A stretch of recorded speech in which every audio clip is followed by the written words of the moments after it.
Yes, hello. Now I think it Thank you. works, does it? Yes. Yeah, great. Hello. Welcome. So I was not able to unmute myself. Good morning to all of you. Yeah, welcome again also from my side, again from Vienna now, because Johannes is also from Vienna. My name is Anette Scoppetta, I said from the European Center for Social Welfare Policy and Research. I will just give you a kind of a short input, a kind of a teaser on how partnership can be seen, should be seen with regard to the challenges we face at present. I also have some slides prepared and I will be short as much as possible.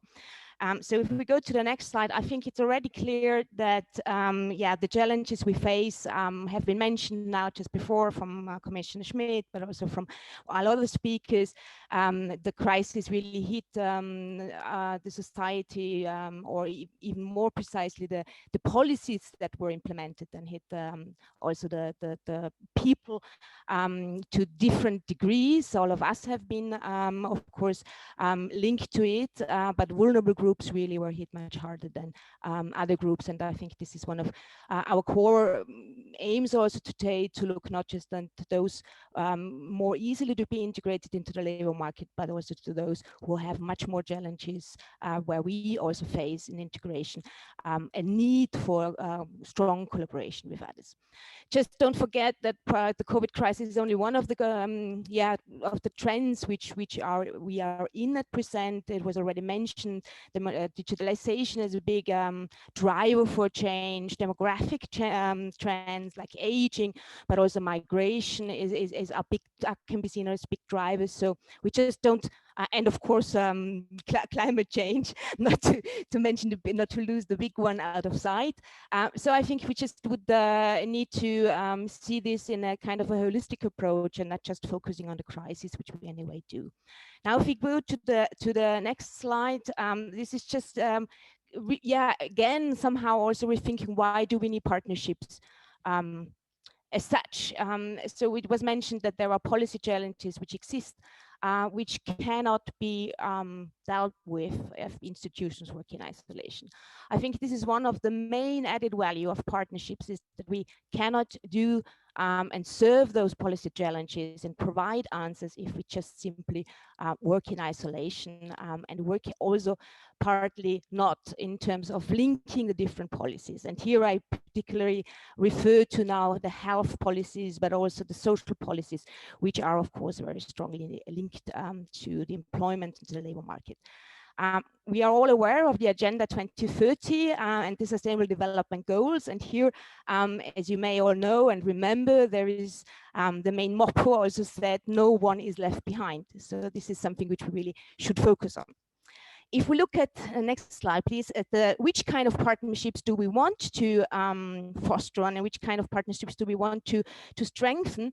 Thanks for the working group input from the colleague before. I think what my division would refer to would be the supportive partnerships you have developed in your working group. So I'm really referring to partnerships in a very strong sense, not just collaboration or subcontracting out or loose cooperation between public employment services and different other partners, NGOs, social partners. I'm really talking about partners who jointly agree and follow common objectives. So there's joint decision making also been done, and there is kind of a shared responsibility and a collective ownership over the measures. Now, just bear in mind that, of course, not all of the different partners can bring, each of the institutions has different strengths, and they will bring different inputs to the partnership. So like what was already mentioned, outreach is something where NGOs are very strong at. So it's not just limited to funding. Now, on the next slide, I would just like to highlight the role of the role of the European Social Fund in harnessing partnerships. We know from the work we are doing, and you know this much better, there are countries who work strongly with the European Social Fund, others don't.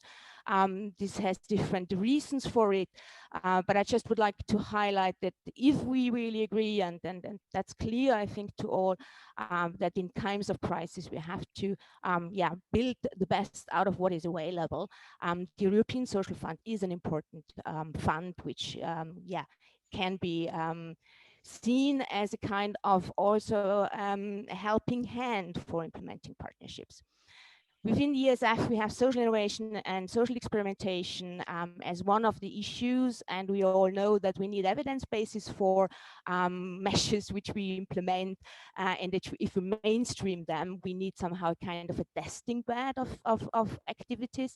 And now here, the public employment services really can take the best out of the European Social Fund and try to strengthen their roles within the European Social Fund.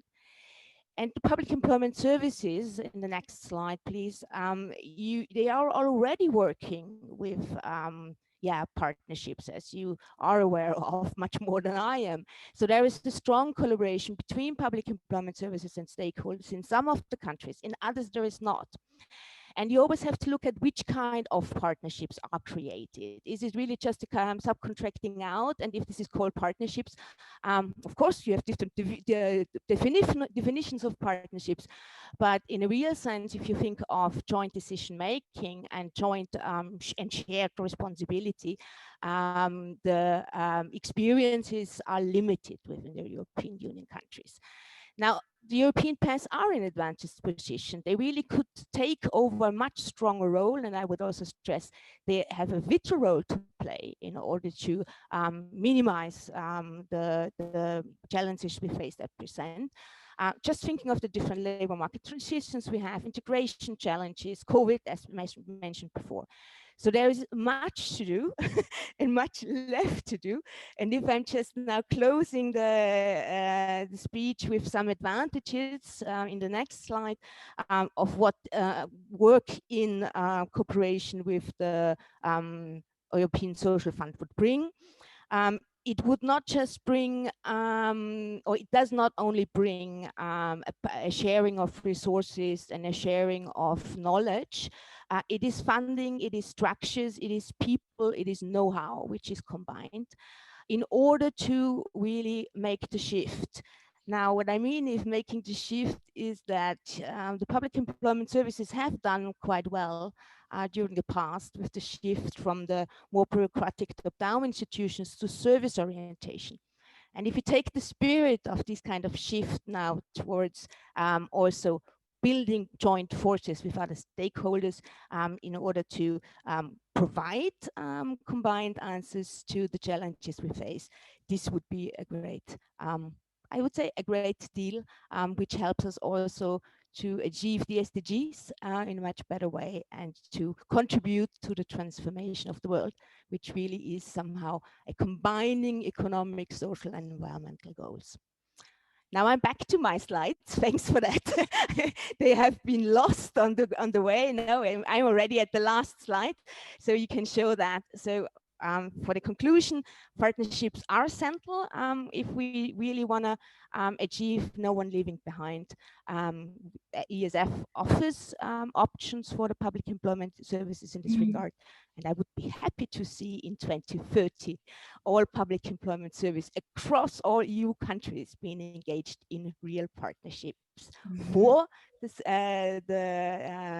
for the goal of leaving no one behind. Thanks.